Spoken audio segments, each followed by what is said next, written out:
हाँ, मैं मैथ्स की क्लास में बैठ गई। अब क्या करोगे तुम शॉप में? तुम्हें पढ़ना ही पड़ेगा इंग्लिश।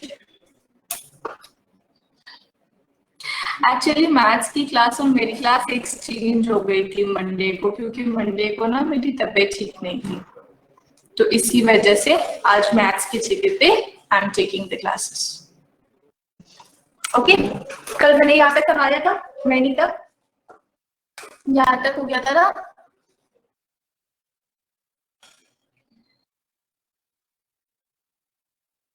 ये रूल 23 है, बाप रे, इतना तो मुझे पता भी नहीं होता।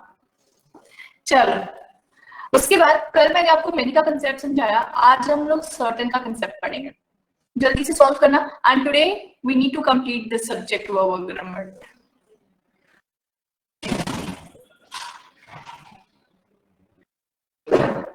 फाइनली वो दिन आ ही गया। Certain flowers, okay, so it will be flowers. उसके बाद a certain flower is and a certain tree releases. बहुत सिंपल सा कंसेप्ट है कि दो वर्ड है, certain और अcertain। जब सर्टेन यूज होता है तो उसका मतलब होता है सम, और चूंकि सम कुछ क्वांटिटी डिफाइन करता है, हम उसके साथ प्लूरल नाउन और हम उसके साथ प्लूरल वर्ब यूज करते हैं, ठीक है। और असर्टेन जो होता है वो डिफाइन करता है समवन, तो हम उसके लिए सिंगुलर नाउन और सिंगुलर वर्ब यूज करते हैं, ठीक है। तो जब सर्टेन था तो वहां पे फ्लावर्स आर हो गया, और जब यहाँ पे असर्टेन है तो singular noun singular verb, a certain है तो tree singular noun singular verb हो गया, ठीक है। तो that is the only difference between certain and a certain. A certain defines someone which is considered as singular, तो उसके साथ singular noun singular verb use करते हैं।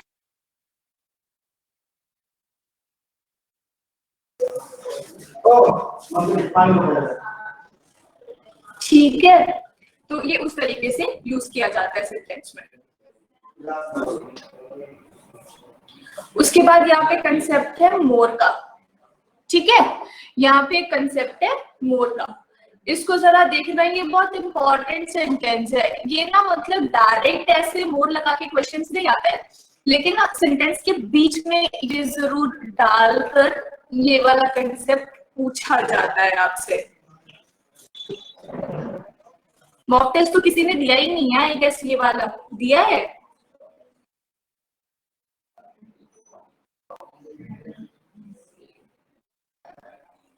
अमृता, किसी क्वेश्चन में डाउट हो तो मुझे टेलीग्राम कर देना, मैं बता दूंगी आंसर्स।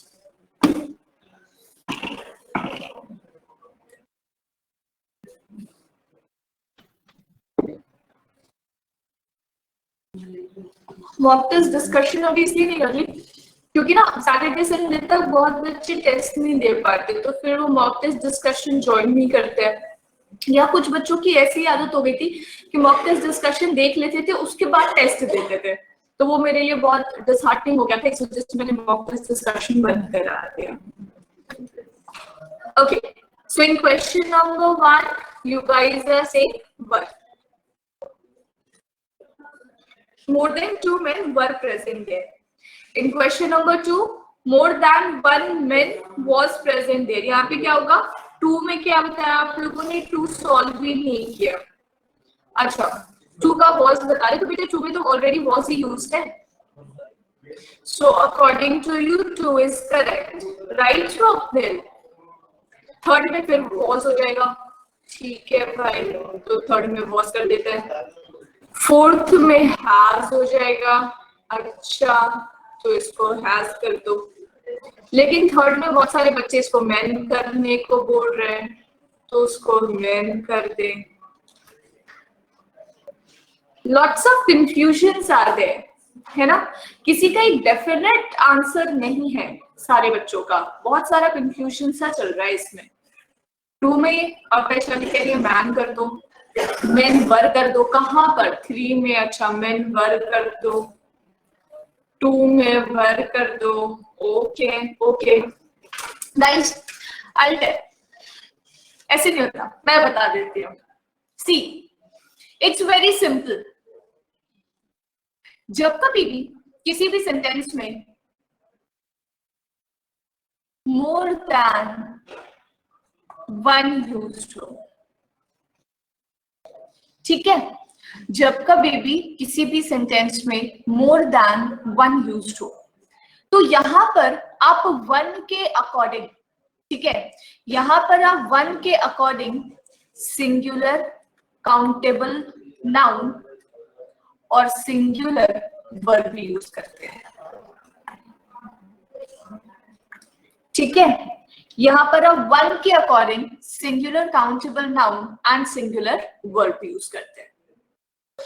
अगर यहां पर मोर than 2, more than 3, more than 4 ऐसा कोई भी नंबर हो, तो आप 2, 3, 4 के according plural countable noun and plural verb use करेंगे,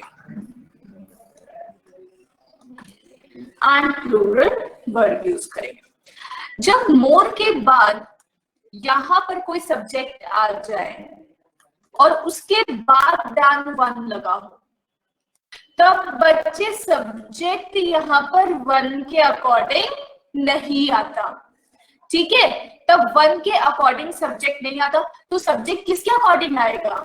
इस मोर के अकॉर्डिंग आएगा। अब मोर का मतलब होता क्या है? ज्यादा।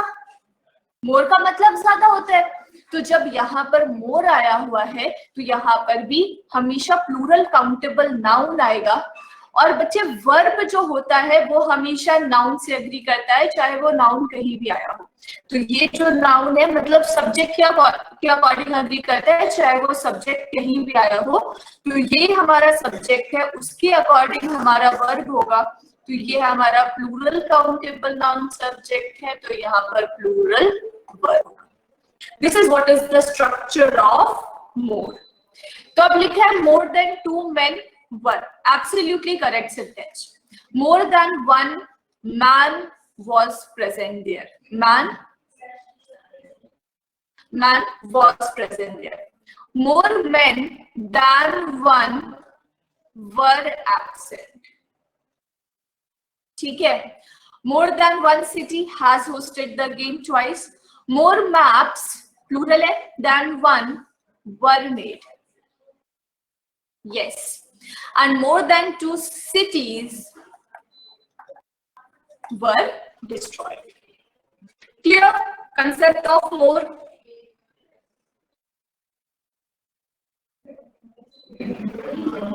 हाँ जी, सेकेंड में मैन होगा, एम ए।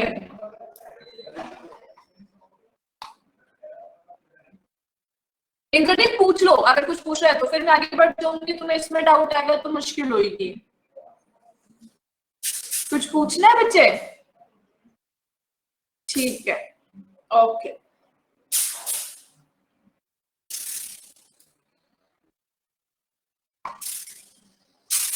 इसको ना, I'm not gonna explain it again. I've already done this question before. It is very simple कि a number of के साथ हमेशा प्लूरल काउंटेबल नाउन आता है, क्योंकि नंबर के साथ हमेशा काउंटेबल नाउन आएगा। और इसके साथ लास्ट वाली स्लाइड एक बार दोबारा खोल दो प्लीज।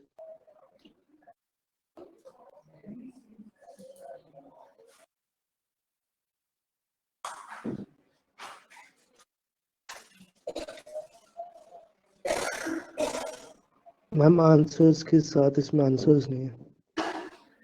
सारे करेक्ट आंसर हैं इसमें।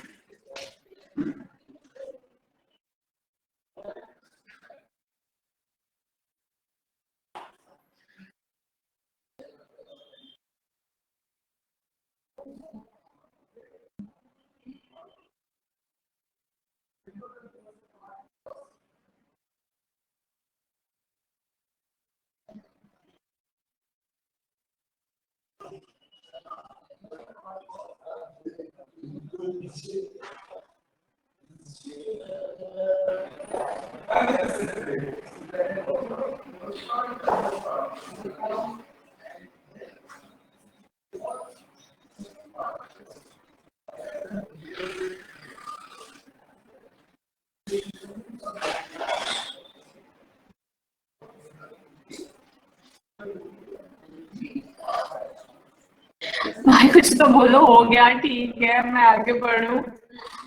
मैं बोल के बैठी हूँ, वेट कर रही हूँ। हाँ मैम फिफ्थ वाले में हैज क्यों आएगा? मैंने कब बोला फिफ्थ वाले में हैज आएगा? फोर्थ का हैज है, फिफ्थ का वर है।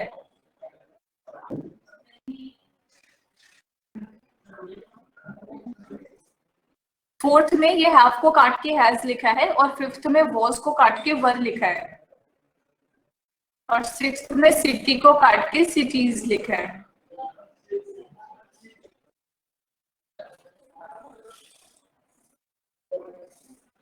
May I ask you? Ma'am, I was asking in exams, in the spotting the error question, can there be, can there be options where two things are changed? Like suppose in this kind of sentences, one thing is changed. Suppose if there is where, then we get the hint that okay, this is supposed to change with men or the plural form. So can there be a possibility where two things we need to change to get the correct form of the sentence? No, right? No. Okay. No.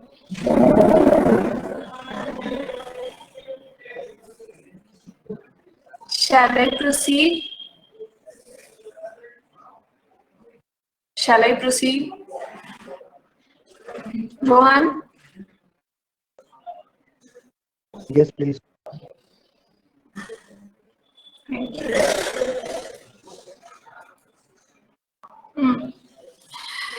Now, if we talk about a number of, ये मैंने पहले बता रखा है कि a number of के साथ हमेशा प्लूरल काउंटेबल नाउन आता है, तो इसके साथ हमेशा प्लूरल वर्ब आता है। ठीक है, अगर मान लो यहाँ पे लिखा हुआ है a great number of, a large number of, a good number of, ठीक है, a great number of, a large number of, a good number of, अगर ऐसा कुछ यहाँ पर लिखा हुआ है तो इसके साथ भी प्लूरल काउंटेबल नाउन आता है और इसके साथ भी प्लूरल वर्ब आता है। बट अगर यहाँ पर ए आर्टिकल के जगह पे द आर्टिकल यूज्ड हो, अगर द नंबर ऑफ लिखा हुआ हो, तो द नंबर ऑफ के साथ प्लूरल काउंटेबल नाउन ही आता है, लेकिन इसके साथ जो वर्ब आता है that verb is singular because that verb agrees with the number and it is a definite it is a definite number। मतलब द जब भी स्पेसिफाई हो जाता है ना, तो द आर्टिकल डेफिनेट आर्टिकल होता है ना, तो हम उसको डेफिनेट कंसीडर करते हुए उसके साथ हमेशा singular. A number of people were present, very good Amrita, Vaishali, very good beta। A number of people were present, a large number of people were present, second is correct, very good। A great number of people were present, very good। And what about the fourth one? No, the number of people is very less, it is correct। This one is quite easy, but the number of concept is actually important because ये numerous times questions देखे गए हैं examination में, ठीक है, तो इसको जरा सा ध्यान में रखना। एंड ये मैंने पहले बहुत समझाया है परसेंटेज में, इस वजह से मैं इसमें ज्यादा टाइम नहीं लगा रही हूँ। I guess it is clear, right? है ना? एक बार हाँ बोल दो, अच्छा लगेगा मुझे। Thank you. Okay, relative pronoun वाला कंसेप्ट सबने मुझसे पढ़ रखा है ना बेटा? रिलेटिव प्रोनाउन वाला कंसेप्ट, बिकॉज यहाँ पर उसका यूज है, बस उसी को लगा के इस क्वेश्चन को सॉल्व कर लो, ये बहुत आसानी से बन जाएगा। रिलेटिव प्रोनाउन के कंसेप्ट पे बेस्ड है।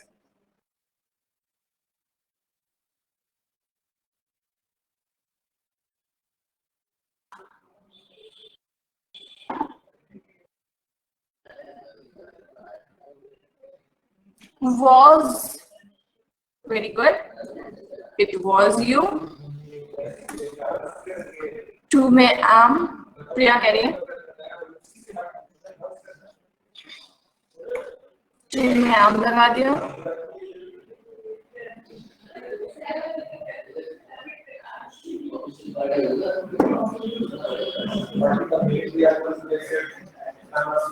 ठीक है, ठीक है।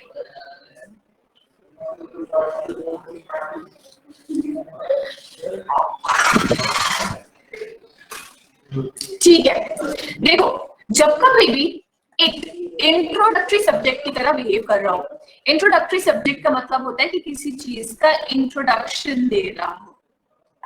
जब कभी भी एक इंट्रोडक्टरी सब्जेक्ट की तरह बिहेव कर रहा हो तो उसके साथ आप हमेशा सिंगुलर वर्ब लगाते हैं, ऑफ कोर्स, क्योंकि इट के साथ बी वर्ब आता है, सिंगुलर ही आएगा क्योंकि इट सिंगुलर है। तो यहाँ पर आपका इज आएगा या वॉज आएगा, ठीक है, कभी कभी हैज आ सकता है in respect to the sentence। इसके बाद हाँ, इसके बाद अगर कोई सब्जेक्ट आया हुआ है और रिलेटिव प्रोनाउन आया हुआ है, तो रिलेटिव प्रोनाउन के बाद जो वर्ब आता है वो इस सब्जेक्ट से अग्री करेगा, ठीक है। क्योंकि इट के लिए जो वर्ब आपको यूज करना है वो आपने ऑलरेडी यहाँ पर यूज कर दिया है, और इट इंट्रोडक्टरी सब्जेक्ट की तरह बिहेव करता है, तो इट क्या करेगा, उस सब्जेक्ट को इंट्रोड्यूस करेगा, ठीक है। इट क्या करेगा, उस सब्जेक्ट को इंट्रोड्यूस करेगा। So in any circumstances, if there is verb after relative pronoun, then that particular verb will always agree with antecedent of the sentence, है ना। और antecedent हम किसको बोलते हैं, जिसके बारे में सब्जेक्ट बात कर रहा होता है। और यहाँ पर it किसके बारे में बात करेगा, हमेशा इस सब्जेक्ट के बारे में बात करेगा। तो रिलेटिव प्रोनाउन के बाद जो वर्ब आएगा वो किसके साथ एग्री करेगा, एंटेसिडेंट के according, and this behaves as antecedent of a sentence. Is it clear? Are you guys aware of antecedent? And if not, then let me know, I can explain it again.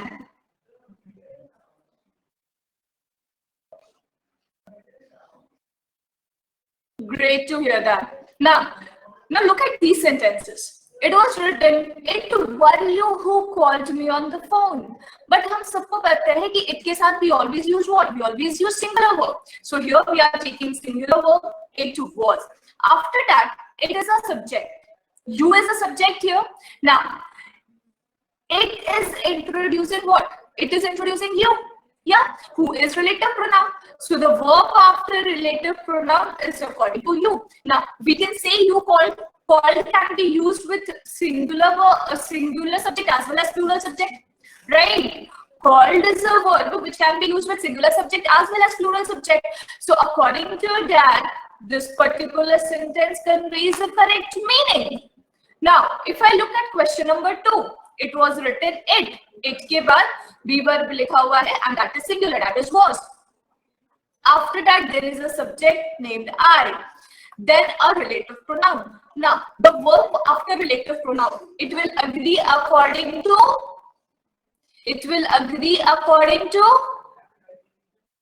it's not ROP, it's relative pronoun. Debapriyo, it's relative pronoun, it's not ROP. मेरा dot थोड़ा बड़ा हो गया. Okay. So it's I, and with I, we always use am. So here it will be, I am to be blamed. It is I who am to be blamed. It is previous year asked question of SSC CGL pre as well as mains. This question has come 2 times in CGL. Okay, so this is a repeated question.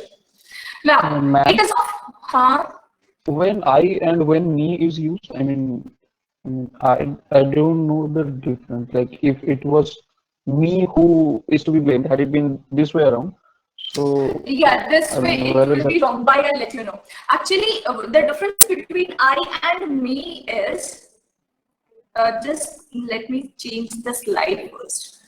The difference between I and me is I behaves as subject of the sentence and me behaves as object of the sentence. ठीक है, I subject की तरह behave करता है और मी object की तरह behave करता है। बट बेटा जब हम एंटेसिडेंट लिखते हैं ना, तो antecedent is always a subject, हम वहां पर ऑब्जेक्ट यूज नहीं करते हैं। So that is the reason it was I हो जाता है, it was he. who is to be blamed. It was you who are to be blamed. ऐसे लिखा जाता है, वहां पे subject आता है. Okay. And ma'am, just one more question, because we were talking about the introductory it. So for introductory it follows the singular verb, no matter Yeah. how. Okay. So for Yeah. introductory, there it is also singular and plural, no? I mean, there is, I didn't get there you. were. I mean, No. There follows different concept. It follow different concept. Okay. With it, we always use singular verb, obviously because it is a singular subject, right? So with it, we will always use singular subject. With there, we will follow different concept that I'll let you know. I'll come to there. Firstly, okay. we will discuss about it. Okay.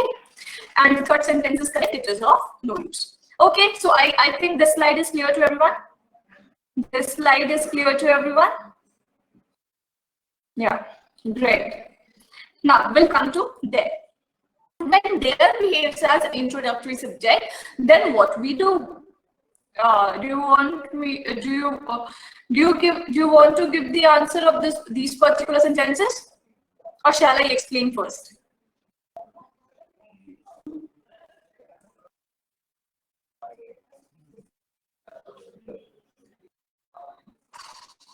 One correct. Okay. Three up. Okay.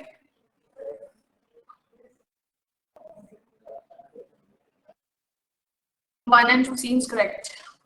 Okay. Now since one or two आपको correct लग रहा है, एक explanation देना चाहती हूँ मैं. छोटा सा कंसेप्ट ले लो, क्या पता आंसर में वेरिएशन आ जाए, है ना? बेटा जब देयर इंट्रोडक्टरी सब्जेक्ट की तरह बिहेव करता है ना, तो देयर के अकॉर्डिंग वर्ब नहीं आता.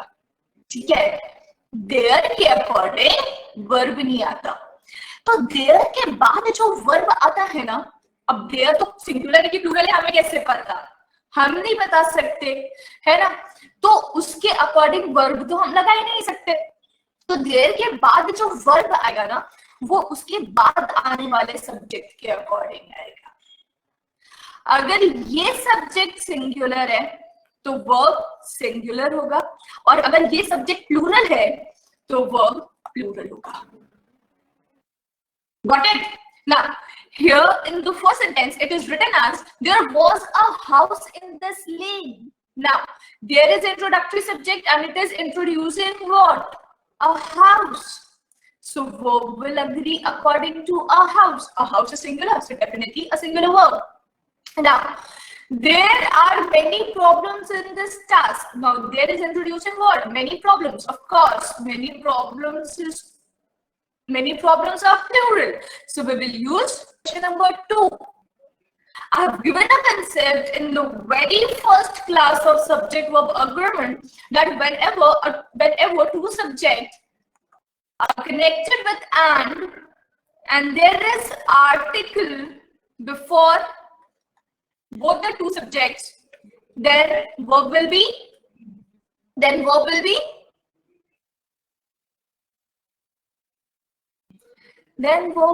plural, right? Then verb will be plural. Now, a book and a phone. Two different subjects are there, and there are articles before both the subjects. Then what will be the verb in the second sentence? There are a book and a phone in this apartment. हाँ जी, तो फिर are हो जाएगा. Got it? So finally, we have completed subject verb agreement here. अभी से आप लोगों के पास पूरा टाइम है, पूरा वीक है आपके पास. अच्छे से सब्जेक्ट वर्ब एग्रीमेंट रिवाइज करिएगा. कोई भी डाउट हो सब्जेक्ट वर्ब एग्रीमेंट में तो आप मेरे से बेझिझक डिस्कस कर सकते हैं. Yes, topic is over. कभी भी डाउट डिस्कशन में झिझकना मत, वरना फंस जाओगे. हाँ जी, पूछिए. Ma'am, in which case the two objects connected by and results in singular if there is no article in front of them? Suppose bread and butter, we say is, no. When they are defining a singular entity. Like for example, I've given a very good example in the first slide itself, that bread and butter, बेटा ये तो कुछ fixed नहीं है कि कितने questions आते हैं. कभी कभी ऐसा होता है कि सारे क्वेश्चन सब्जेक्ट वर्ब एग्रीमेंट के हैं, कभी कभी ऐसा होता है कि एक भी क्वेश्चन नहीं है ना. तो मैं ये तो एकदम नहीं बोल सकती कि इसमें से कितने क्वेश्चंस आते हैं, लेकिन ट्रस्ट में कि अगर 5 क्वेश्चन है ना तो आपको 1 to 2 question subject verb agreement based मिल ही जाते हैं. मैंने बहुत से ऐसे एग्जाम्स देखे हैं एसबीआई पीओ के, एसएससी सीजीएल के, जिसमें सारे के सारे 5 क्वेश्चन इसी पे बेस्ड है. ठीक है. और फिर मैंने बीओबी का और सीएचएसएल का कुछ ऐसा भी पेपर देखा है जिसमें एक भी क्वेश्चन नहीं है. तो मैं वो कैसे अश्योर कर दूंगा? तो एग्जाम टू एग्जाम डिपेंड करेगा, वैरी करेगा.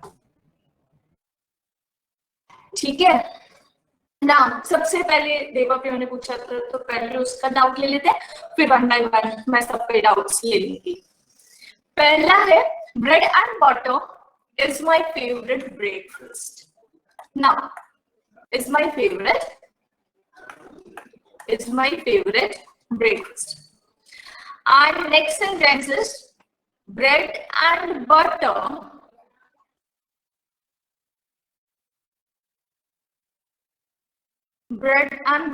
dash, yeah, is available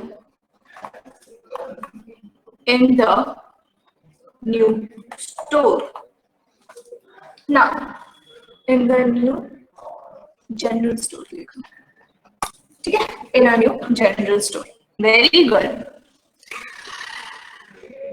Now, have a look at these two sentences, Devapyo. Listen to it very carefully. I'm not asking for an answer, okay? I'm just explaining it. Bread and butter is my favorite breakfast. Now, if you're saying this statement, आप breakfast में बैठे हो, क्या bread और butter अलग अलग entity है? क्या ऐसा है कि तुम ब्रेड पहले खा रहे हो बाद में बटर खा रहे हो? When you are considering it as a breakfast, आप ब्रेड में बटर लगा रहे हो, and bread and butter combinedly is your favorite breakfast? Yes. Right or wrong? Yes. Yes. So here bread and butter combined, two subjects connected with and. These two subjects combinedly is defining a singular entity, that is breakfast. So whenever two subject is connected with and it is defining a singular entity, then we use singular verb with it. Like rice and curry is my favorite lunch. Again, rice अलग खा रहे, curry अलग थोड़ी खाएंगे कि पेट में तो जाके मिल ही जाना है. Mix करके खा रहे, obviously. There it is, my favorite lunch. Okay, now again, rice and curry combined is defining what? Lunch. So that is the reason. But if you are saying no, you first explain this. I mean, the bread and butter R का concept.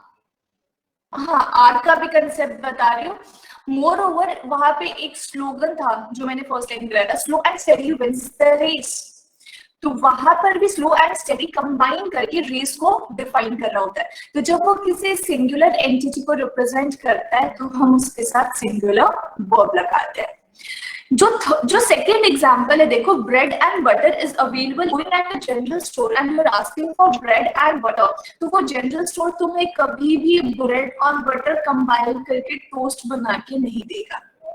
Correct. वहां पे तुम bread अलग खरीदोगे, butter अलग खरीदोगे, तो वहां पे वो टू डिफरेंट एंटिटी की तरह बिहेव करेगा. तो आप यहाँ पे आर लगाओगे. लेकिन अगर यहीं पर ये जनरल स्टोर की जगह रेस्टोरेंट हो, होटल हो, तो आप बेशक इस लगा सकते हो, क्योंकि हो सकता है कि वहां पर वो डिश के बारे में बात कर रहा हो जो टोस्ट बनता है ब्रेड एंड बटर कंबाइन करके.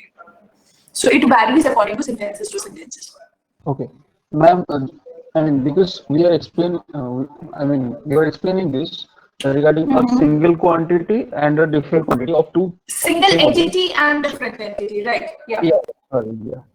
So, what about pen and paper and pen and pencil? Pen and pencil, singular entity की तरह कैसे बिहेव करेगा? मैं अगेन द सेम थिंग कि पेन एंड पेंसिल के साथ आप सिंगुलर वर्ब लगाओगे, प्लूरल वर्ब लगाओगे. आई कैन नॉट जज it like this because again bread and butter के साथ भी सिंगुलर और प्लूरल दोनों आता है and it varies sentence two sentences. Moreover, I guess pen and pencil एक ही वैरायटी है जो दो मतलब एक ही चीज की दो वैरायटी को डिफाइन कर रहा है, तो पेन एंड पेंसिल के साथ हमेशा प्लूरल ही आएगा, बट या पेन एंड पेपर के साथ हम सिंगुलर लगा सकते हैं in different circumstances. Because we write in paper, so from that angle we can use is for pen and paper. That is what I am trying to say कि it depends according to the sentence. ऐसा नहीं है कि pen and paper के साथ singular आएगा या bread and butter के साथ सिंगुलर आएगा या राइस एंड करी के साथ सिंगुलर आएगा, हॉर्स एंड कैरेज के साथ सिंगुलर आएगा. ऐसा कोई कंसेप्ट नहीं है. वो सेंटेंस के अकॉर्डिंग आपको आइडेंटिफाई करना है कि वो सिंगुलर एंटिटी को रिप्रेजेंट कर रहा है कि वो दो अलग अलग चीजों के बारे में बात कर रहा है. सिंगुलर एंटिटी को रिप्रेजेंट कर रहा है तो सिंगुलर वर्ब, दो अलग अलग चीजों के बारे में बात कर रहा है तो plural verb. That is it. Okay, and ma'am, maybe I'm talking too much in for a single doubt. Suppose object which are, I mean, distantly related. Say for example, book and a phone. So in that case, there is also no rule to be applied, or there is or I didn't get you. I didn't understand your question. Yeah. Suppose bread and butter. These are two. I mean, these are two objects of a same purpose. Pen and paper is the object of same purpose. Suppose two objects distantly related. Suppose book and phone. So for these kind of objects, if they are put together in a sentence, so for them we use is or are, or it also depends on the sentence case. Of course, it will depend on the sentence, Devapriya, because book and phone are two alag. Book and phone are two different entities, right? And आप book और phone को एक single entity कभी भी consider नहीं कर सकते. Book एक बहुत अलग चीज है, phone एक बहुत अलग चीज है. अगर उन दोनों को combine करके कुछ represent किया गया है, तो फिर वहाँ पे उसके according verb आएगा. अगर उसको अलग अलग entity की तरह ही represent किया, तो definitely हम plural verb लगाएंगे. I can study with a book as well as a phone, है ना? तो यहाँ पे बुक और फोन अलग ही अलग है. मैं बुक और फोन दोनों से पढ़ाई कर सकती हूँ, है ना? तो it will depend according to the sentence. आप उसको combine नहीं कर सकते. And whenever they are following an article, then it will be, I mean, is. Yeah, when there will be an article, it's like अगर ऐसा लिखा हो a bread, है ना? ये तो खैर इसके लिए एग्जाम्पल ही गलत है. अगर मैंने लिखा an artist and painter, नहीं, आर्टिस्ट पेंटर एक ही बात होगी. an artist and singer, ठीक है? या फिर मैं बोल रही हूँ an artist and a singer. तो ऑब्वियसली यहाँ पर एक पर्सन है जिसकी दो क्वालिटी बताते हैं. जब आर्टिकल फर्स्ट सब्जेक्ट के साथ आता है तो यहाँ पर हम सिंगुलर वर्ब लगाते हैं, और जब दोनों के पहले आर्टिकल आता है तो हम दो अलग अलग इंसान को कंसिडर करते हैं, तो इसके साथ हम प्लूरल वर्ब यूज करते हैं. ना अगर आप वहां से ब्रेकफास्ट हटा दोगे बेटा तो सेंटेंस का मीनिंग इनकम्प्लीट हो जाएगा. Bread and butter is my favourite what, and that sentence will get incomplete. So that is the reason you cannot remove that. Okay. So shall we solve certain questions related to subject verb agreement if you guys are ready? Okay. Two repeated, please. कौन सा two बेटा? इस life का sentence number 2. मैंने बोला कि there are a book and a phone होगा, क्योंकि जब कभी भी दो सब्जेक्ट एंड से कनेक्टेड होता है और दोनों सब्जेक्ट के पहले आर्टिकल लगा होता है, दोनों सब्जेक्ट के पहले आर्टिकल लगा होता है, तो जो हम वर्ब यूज करते हैं वो वर्ब प्लूरल होता है. और देयर जब इंट्रोडक्टरी सब्जेक्ट की तरह बिहेव करता है तो उसके बाद आने वाले सब्जेक्ट के अकॉर्डिंग वर्ब लगाते हैं. उसके बाद आने वाला सब्जेक्ट प्लूरल है तो इसके साथ प्लूरल वर्ब आएगा. ठीक है स्मिता, इज दैट क्लियर? या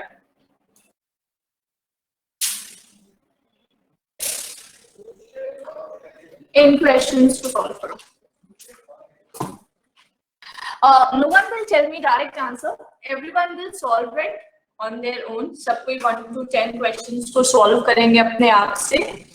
उसके बाद once you are done with all the 10 questions, you will say that, and then I can ask anyone to give the answer for any of the questions.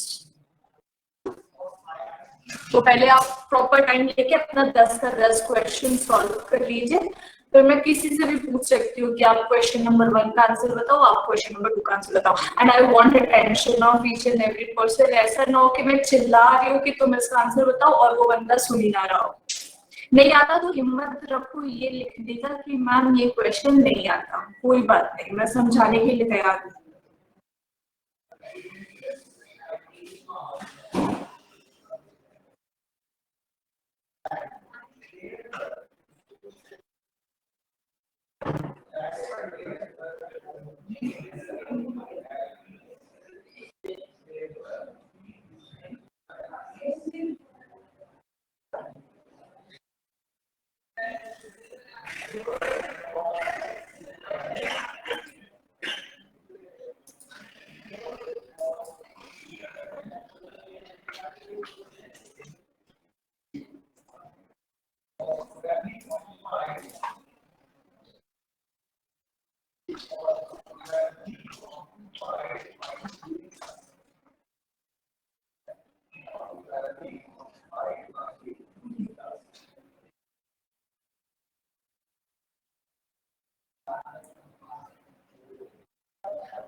Done?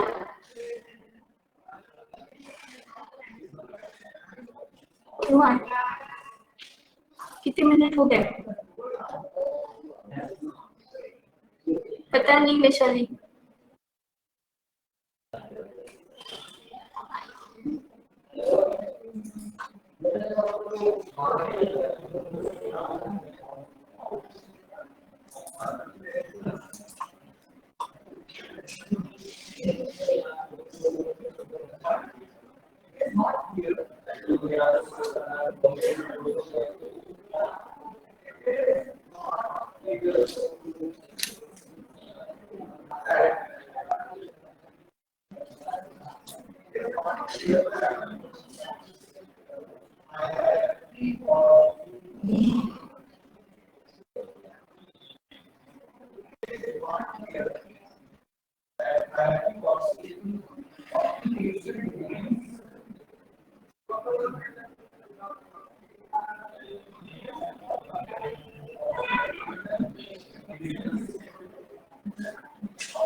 Very good, Amrita. You guys need to improve speed as well.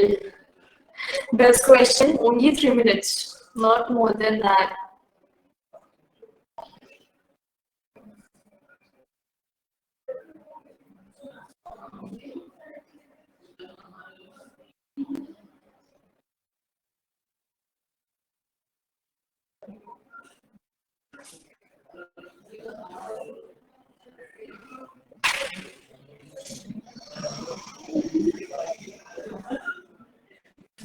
Man? Okay. Now, the answer for question number 1. Darpan, please answer question number 1.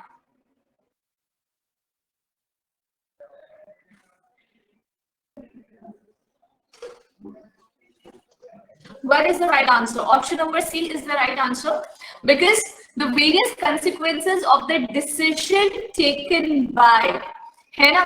तो बेटा यहाँ पे जब of आ गया तो verb यहाँ पर जो आना है वो वर्ब किसके अकॉर्डिंग अग्री करेगा? The various consequences के according. The various consequences plural है तो यहाँ पर क्या आ जाएगा? प्लूरल वर्ब आ जाएगा. ठीक है. Question number 2. Naina will answer question number 2. किसका नाम लेना है इन लोगों में से जिन लोगों ने आंसर दिया यहाँ पे?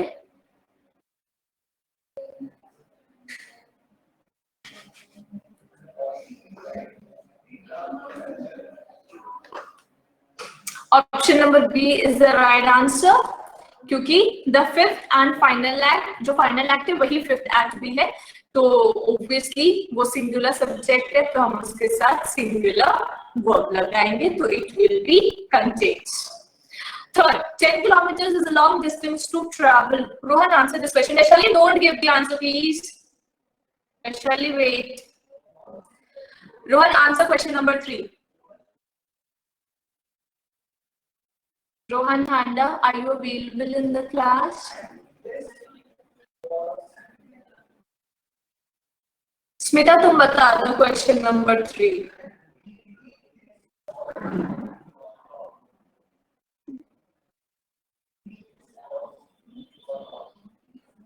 अच्छा यस वेट, अच्छा वेट कर लो भाई, वो बता रहे हैं आंसर, मुझे पता नहीं था, रिप्लाई बहुत लेट आया, sorry.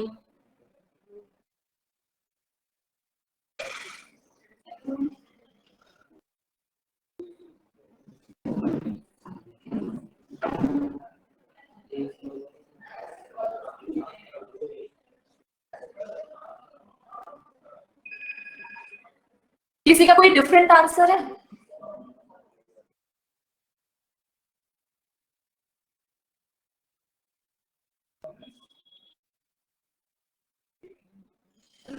Yes, very good guys. Rohan, very good.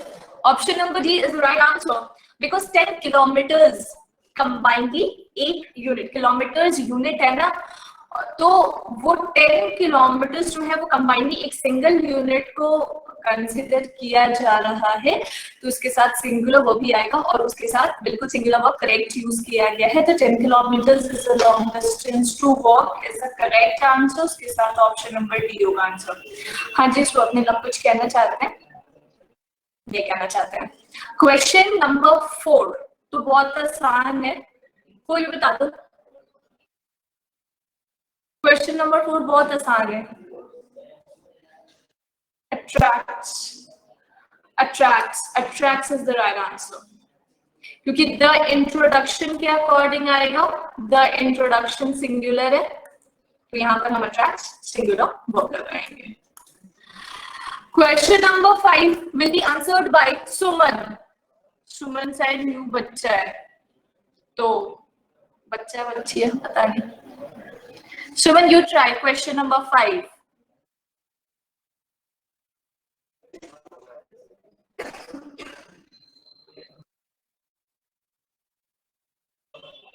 Ma'am नहीं पता. हाँ कोई बात नहीं, नहीं पता तो कोई बात नहीं. आयुष, एक मुझे नया बच्चा दिख रहा है ऊपर में, वो ट्राई कर सकते हैं. हे भगवान, B is the right answer.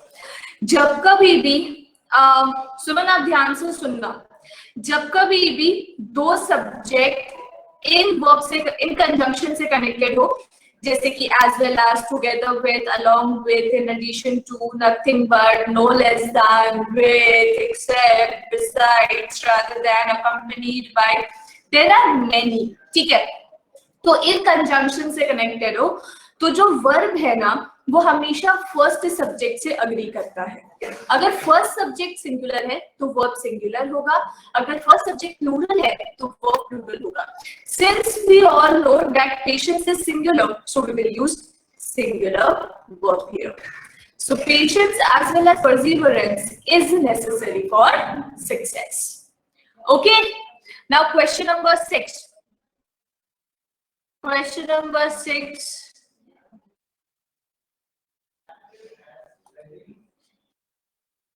Amrita का आंसर सबसे पहले आया, सो ओके.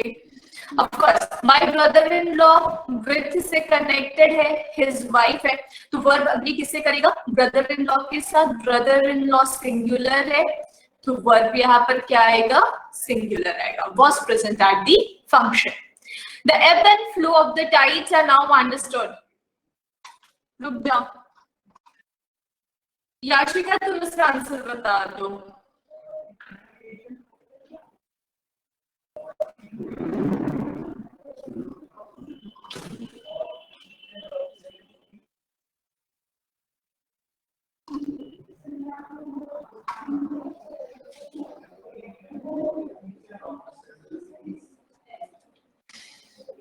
इज होगा इसका आंसर, इज नाउ अंडरस्टूड।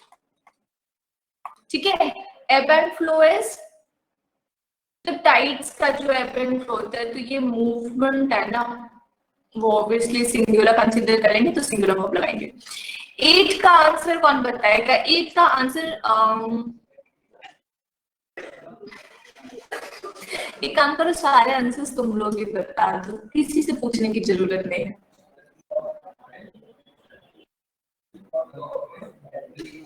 8 का answer D, no error is the right choice. 9 का आंसर बता दो।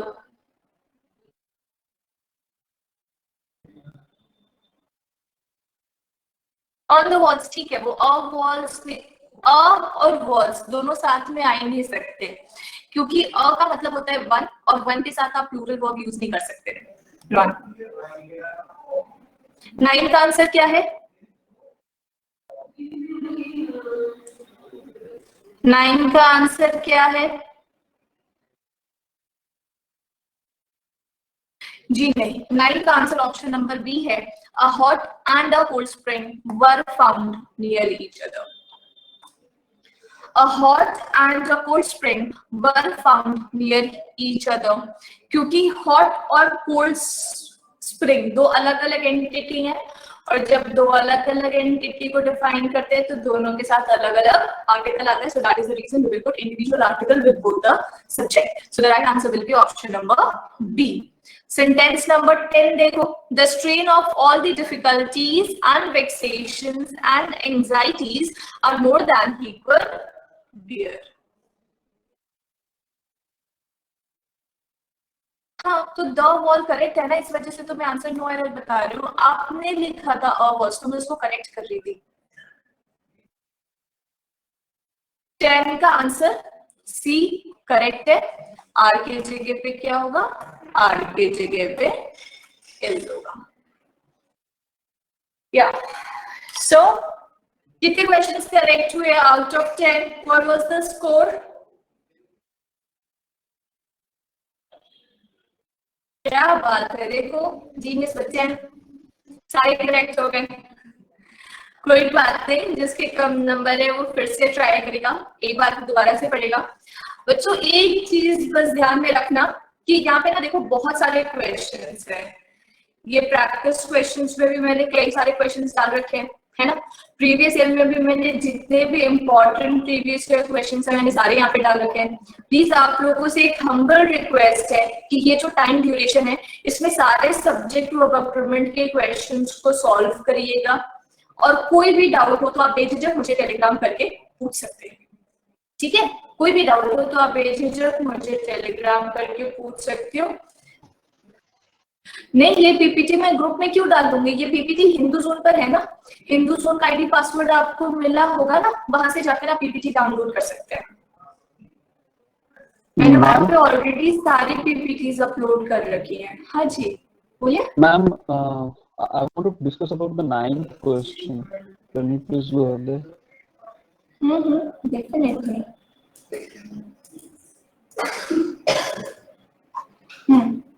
So here, I mean, that is what I was asking. So here we are changing the sentence. I mean, we are introducing two changes, right? Yeah, two changes can be done, but it will come under a single option only. Okay. Option तो एक ही है ना दोनों changes में. That is the thing. Okay. या. Okay. हाँ जी, हाँ प्रिया बोलो.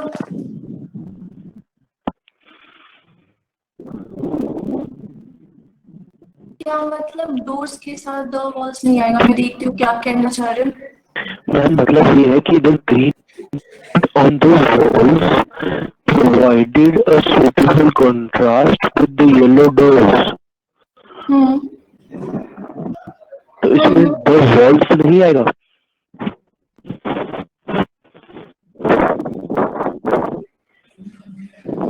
आई डोंट थिंक जरूरी है, क्योंकि मतलब मैं सिर्फ एक वॉल के, मान लो ये एक वॉल है और मैंने इसी वॉल के कॉन्ट्रास्ट में यहाँ पे दो डोर लगा रखे हैं, तो मैं इसी वॉल के रिस्पेक्ट में दोनों डोर के बारे में बात कर रही हूँ ना, मैं कैसे अज्यूम कर लूँ कि वहां पे मतलब 4-5 वॉल है?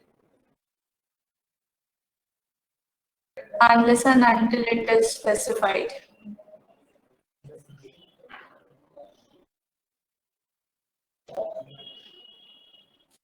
मैम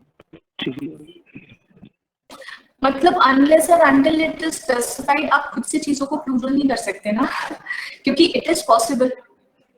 हिंदू जोन से कैसे निकालते हैं ये पीपीटी? एक सेकेंड प्रिया, तुम्हारा क्या डाउट है? 8 में अप्रोप्रिएट के लिए कॉन्ट्रास्ट 2 होगा। बेटा it depends, it varies according to the subject, है ना? यहाँ पे with the yellow doors correct है, ऐसी बात नहीं है कि कॉन्ट्रास्ट के साथ हमेशा 2 आता है, विद नहीं आता। याशिका जो तुम, हाँ बोलो। Ma'am, just a small doubt. We are introducing a in the hot and cold spring because these are two different entities, right? That is the primary reason, no?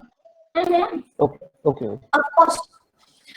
Yashika देखो, ये thehinduzone.com/LMS साइट, ये तनु ma'am ने शायद आपको message किया होगा या प्रिया के थ्रू आपको मेल आया होगा। इसका आईडी पासवर्ड होगा। उस आईडी पासवर्ड में जब आप अंदर की तरफ जाएंगे तो वहां पे आपको बैंक पीओ का सेक्शन है, सब ओपन हो रहा है। कैसी बातें कर रही हूँ मैं, सुबह से लेकर शाम तक द हिंदू जोन पे क्लासेस कंडक्ट करा रही हूँ। एसएससी सीजीएल का अलग अलग सेक्शन बना होगा, तो when you will go in SSC CGL, आपको एसएससी सीजीएल का इंग्लिश कॉम्प्रिहेंशन का सेक्शन मिलेगा। उसके अंदर क्लिक करोगे ना तो वहां पर आपको सब्जेक्ट वर्ब एग्रीमेंट सबसे टॉप पे है। सबसे पहला टॉपिक मैंने सब्जेक्ट वर्ब एग्रीमेंट ही डाल रखा है। कैसी बात करते हो यार, मेरी हिंदू जोन पे सब कुछ अवेलेबल है।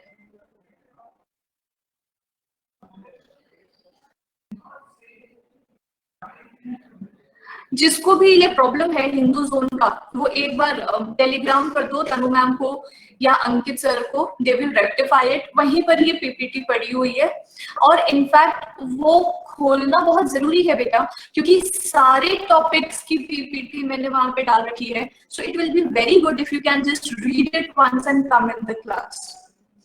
सारी पीपीटी वहां पर अपलोडेड है पहले से ही, तो ये सारे कंटेंट आपको एक साथ देने का कुछ तो पर्पस सॉल्व हो, है ना? तो वो अपना हिंदुजोन एलएमएस साइट का एक बार प्रॉब्लम, अगर किसी को हो रही है प्रॉब्लम तो काइंडली सॉल्व इट। वो आप बता रहे थे जो आईडी पासवर्ड दिया है वहाँ पर एक लिंक भी है जो आपने भी लिखा। यस मैम, तो उसमें मैम बाय नाउ का ऑप्शन आ रहा है, पता नहीं कुछ लिखा हुआ है talk to a domain expert and ऐसा कुछ। मैंने बट मैंने अभी जस्ट खोला है, वो मेरे को खुल रहा है। How can I show? I will give you the screen recording of my phone on the Telegram group itself. एक बार गो थ्रू कर लेना, you will get to know कि कहां पर सारी चीजें हैं। That is what I can do maximum, कि मैं फोन पे अभी मैं thehinduzone.com लॉग इन करके I will give you the screen recording of my phone, just check it, you will get to know कि how the things are getting there. Okay, that is what I can do much too much. Okay guys, I'll do that. Anyways, thank you so much. Bye bye, take care. And who solve the questions of the subject verb agreement?